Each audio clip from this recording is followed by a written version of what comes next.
polo. Outsiders, I know those like looking at a photo. Snapshot mentality, get it quick. Until then, still put men in the ditch. 6 feet deep now.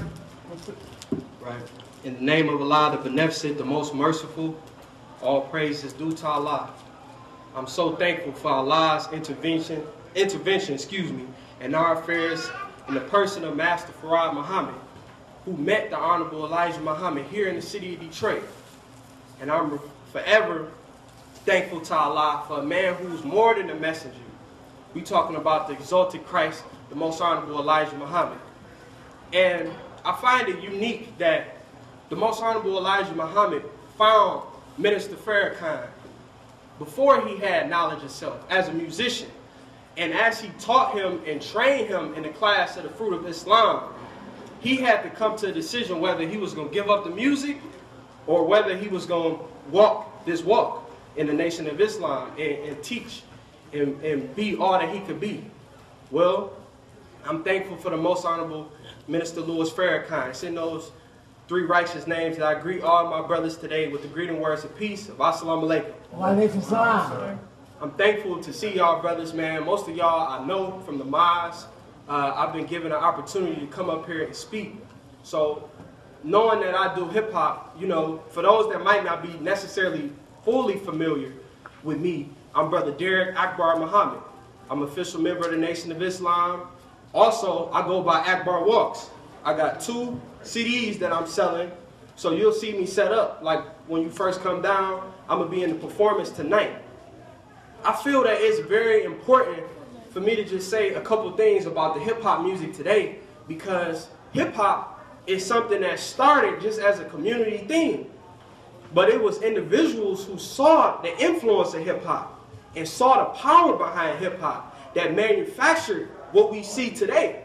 Most of the artists that put music on the radio, they talk about the same thing. They talk about our women stripping down.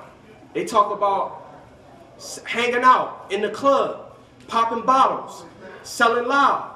Matter of fact, most of the rappers that portray a life like they gangster rappers or these big time drug dealers, they not even living that kind of life. So they go into a studio and they recording this music like I'm breaking down dope. I'm coming through the hood with a 911 and whatnot. They able to support it because they making the music and the music is selling. Meanwhile, you got young black males that's out here really committing the crimes, really trying to be about that life that they hear in the music. So we have to be aware of our surroundings when we listening to the music, because for those that think that you could just listen to a song just because it got a good beat and that's good enough, like, oh, I'm just listening to it because it got a good beat. Well, science proves that those lyrics, that message, it resonates in your mind, whether you're aware of it or not. So you might not necessarily be in a position or have the resources to go out and be the big time dope dealer like Maybach Music, Rick Ross say that he is, but in your mind, you're always going to have that desire to fulfill what's stored in your brain. All throughout the day, you storing these thoughts, and you hearing these words, and you hearing the B word constantly. You hearing, I don't even have to, I can say B word and P word, and y'all know exactly what I'm talking about. Those parts of the body that's sacred. You could go around, you hearing this music all day long, but I want y'all to do something. Just watch how you might be around somebody or in a situation where a song might be playing constantly. You might be driving in the car, or you might be at a gathering or something like that. But watch, you will notice that people will repeat those lyrics to the music. They don't even have to have the music around them. So that shows you right there in itself that it's a science behind the lyrics that's being put out there. That's right. I spent time in Georgia in 2010, like 2011, and I studied audio engineering.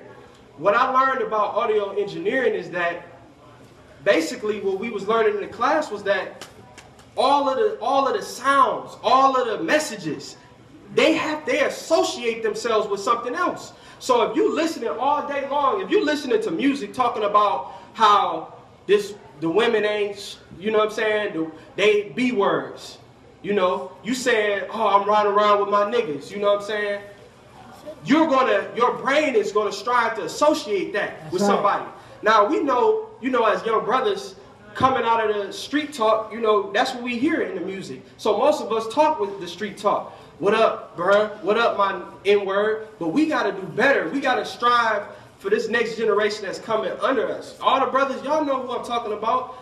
You up there in age, 16, 18. We can make righteousness cool. We can make it hip. Right. Back in the day, it was common for them to talk about righteousness and supreme wisdom in the hip-hop music. That's something that you rarely see. Some of y'all, man, I know that y'all got the talent to do this music. So we just got to be mindful of our actions, man, because like what Brother Jalil was saying, yeah, we're going to be held responsible. The people, just like how these people in the hip-hop music is being put on blast, they're going to start trying to put us on blast, members of the Nation of Islam, because that's what I'm looking at right now. For the most part, all of us is in the Nation of Islam. So, I'm appreciative of the time that I had. I appreciate y'all brothers. If y'all don't have y'all tickets for the concert tonight, it's only $20. Like I said, I got copies of my CDs, all conscious music, all clean, so you can listen to it in the car with your moms. That's right. All right. Thank you. Assalamu alaikum. Alaikum salam.